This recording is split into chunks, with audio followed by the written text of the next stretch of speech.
to the second episode, if you will, in my video blog. And this is going to chronicle fall camp for me. And real quick aside, I hope you guys are enjoying this. If you guys have any feedback, send me an email or just go through my blog and leave the feedback there. I'm trying to make this the best for you guys, so the more feedback, the better. And as you can tell, I'm not that tech savvy, so I'm doing my best. I'm trying to improve each one. But again, if you guys have any recommendations or things, please give them to me. I'd appreciate it. And real quick, I forgot to include some things on the last episode, but I wanted to say that Coach Lewis was one of my big proponents going into my sophomore year spring. He was my coach, my DB's coach during the fall of my sophomore year, and just really always encouraged me. And he was always saying, Mike, you're gonna find a way. You're gonna find a way. You're gonna find a way. And unfortunately, he had to get double hip replacement in the spring of my sophomore year. So that's when Coach Brown came onto the team, and Coach Brown has honestly been probably the biggest influence in my life on the football field and as well as off, because he was a guy who came in as our defensive coordinator, and he learned everyone's names, from the walk-ons to the janitors to the coaches to everyone within the first week and a half he was there. And I was so impressed with that, because that really made me think that he cared about everyone. And in the end, as I got to know him more and more, it was very true. He cared about, from the smallest walk-on on up to the best five-star we had on the team, that no one was different. He cared about everyone the same. And one of the things about Coach Brown, I forgot to mention as well, and during the sophomore year, spring, is we came in towards the end of spring, and he put on a set of clips that before he said anything, and I saw the first couple plays, they were me, the third play was me, fourth play was me, and just kept on going. I was like, why is he putting this up? And he stops and goes, you see all those plays that kid just made? Tell you what, I don't want to hear any excuses. I don't want to hear this kid's a walk-on. I don't want to hear that this kid's not athletic. I don't want to hear that he's 5'2", whatever. This kid goes out and plays every day and plays hard and makes plays. And I'll guarantee you one thing. Before I leave here, this kid will have played on this field and he'll have made a big impact. And that made the world to me. I'll tell you what, as soon as I left that practice that day, I called up my dad and talked to him about it, and I was just like, you know what, this guy just changed my life. And so from then on out, he was always in my corner just saying, hey, you want to watch film, come up, watch film. And he'd show me pro plays and things from when he was at Virginia, and just anything that would help me out. He was always willing. Whatever time it was, he was willing to help. And that just made so much of a difference to me. And so kind of getting back to camp, I was excited to get back to camp because I'd really been training hard, thought I was in really good shape. And so for walk-ons, the scholarship guys have been here all summer. And walk-ons, when we get back, the night before we technically start camp, we have to go through various physicals and things like that just to make sure we're all right to start camp. And then that next morning, at 6 o'clock in the morning, we have to be on the line ready to do 110s with the rest of the scholarship guys. And what it is, it's a 110-yard sprint. We have to do 18 of them in a certain time period. For skill positions, it was 15. For big skill, it was 17, and lineman was 19. Then we get a rest in between each of them, but they were only about a 30 to a 45-second rest. So it was keep going, keep going. And for me, the biggest thing was I wanted to get out in front and be out in front the entire time. So for the first 6 or 7, I stayed with the front of the pack, and then for the last 10 to 12, I'd say, I wanted to make sure I was the first person finishing every one. And I was until the last one, all the way at the other end of the field. The wide receivers, one of them came running out for the very last one, yelling, hey, can any of you DBs stay with me? I look over, I have no idea who it is. It's some random freshman kid.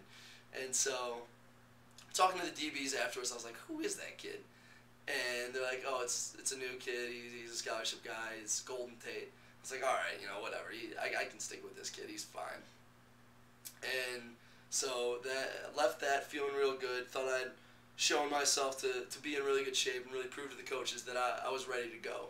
And so we started camp we started our first practice later that night, still on the depth chart, so I was really excited because one of my goals coming into the season was I was going to get to play at 3 of the best stadiums in the country. The first one being Notre Dame Stadium, which, as we all know, is the best, and then getting to go to Happy Valley to play at Penn State, and then finally the Big House against Michigan. So if I could get on the depth charts and actually start on the special teams, then I can say that I'd played in 3 of the best stadiums ever. And that was one of the big goals coming in. Real quick, walking through a typical day of camp.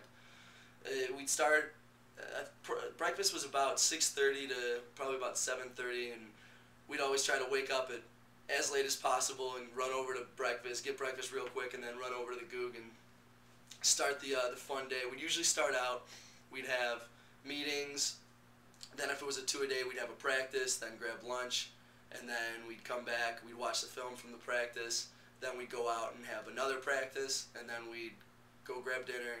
Coaches would break down the film during our meals, so they'd break it down during lunch and break it down during dinner. We'd come back, we'd watch practice again, and then we'd install for the next day. And then we'd usually get back around 10 o'clock, and then we'd get a snack, and then it'd be lights out. But pretty much lights out didn't matter to us because we were in our bed before that anyway, because when you're in camp, you're dead because you're not getting much sleep and you're getting a ton of physical work. And then we'd go a double, single, double, and just keep with that rotation.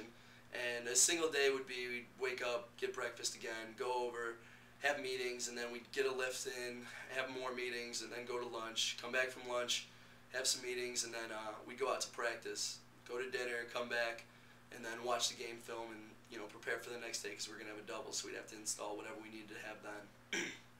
So as you can imagine, the physical part was tough, but the mental part of just going through meetings, just non-stop meetings, was tough on a lot of guys, including myself. And we really bonded through just trying to survive it mentally through all those. But camp is really fun because you really get to bond with the guys because you're all in the same dorm, just really sharing the same experiences. So that was a lot of fun. Camp started off well for me. I was making some plays. I had a pick. I had a fumble recovery. I had a forced fumble as well, and things were going well.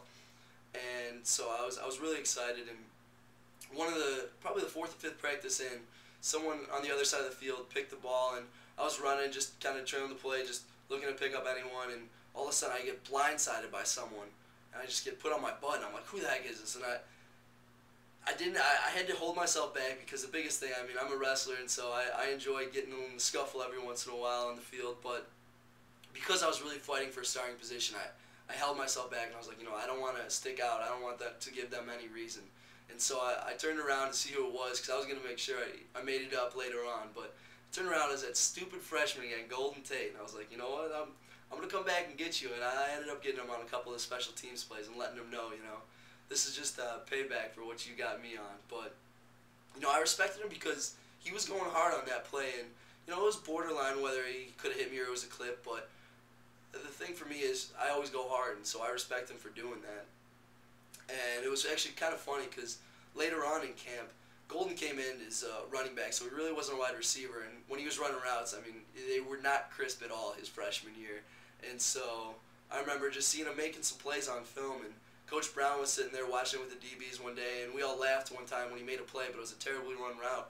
Coach Brown goes, I wouldn't be laughing if I were you guys. I'll tell you what, this kid might be a Heisman Trophy winner someday. And lo and behold, he left it obviously this year, and he was the Blitnikoff winner, which is the best for wide receivers. But who knows if he had stuck around next year, if Coach Brown would have been writing that. But I remember all of us just kind of laughed at the time because we're like, you know, this kid can't run a route yet. What are you talking about?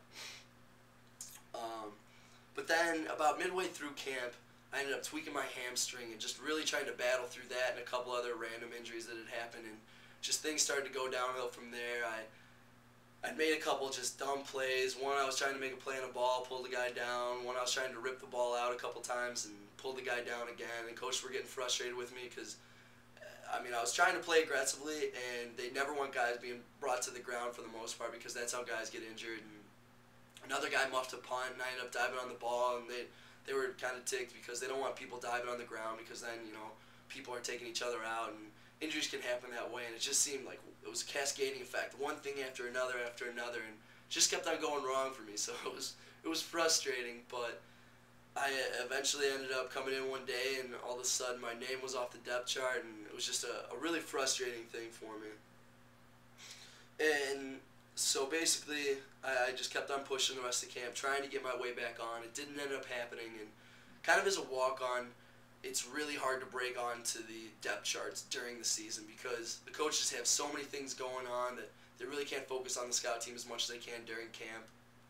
And so I knew when camp broke that there was probably 0% chance. If I had to put a handicap on it, I'd say it was a 0.001% chance that I'd be able to get on the depth charts after camp.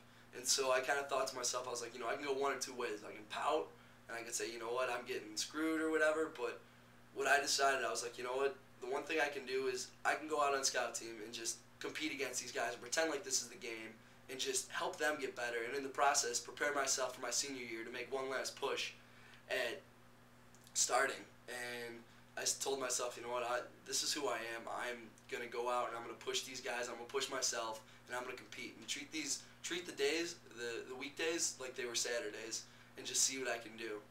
And as we got into the season, the fun started to unfold. So hope you enjoyed this one.